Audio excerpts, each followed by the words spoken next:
Sa pool sa CCTV camera ang ginawang pagnanakaw ng dalawang binata na ito sa Wi-Fi vending machine sa isang tindahan sa Ilaya, Dapitan City. Ginawa ng mga sospek ang stress na madaling araw sa kalagitnaan ng mahimbing na tulog ng pamilyang Ferrer. Sa kuhang footage, gamit ng mga ito ang kitchen knife at ilang tools na tila sinadyang itago sa ilalim ng lamesa bago ginawa ang pagnanakaw.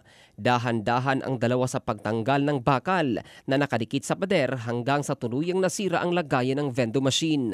Sa pamamagitan ng kitchen knife, pinutol ng nakaitim at nakasombrerong sospek ang wirings ng vending machine hanggang sa tuluyang nakuha at kumari pa sila ng takbo.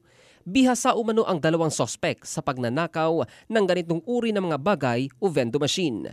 Nai-report na may-ari ang nangyari at nagsasagawa ng investigasyon ang Dapitan City Police Station sa tulong ng nakuhang CCTV footage. Ang balitang ito ay hatid ng Drive Max Adult Herbal Capsule para sa lalaking laging umaangat. Ito si Jovel Candado in the heart of changing lives ng Brigada News Philippines, the Music and News Authority.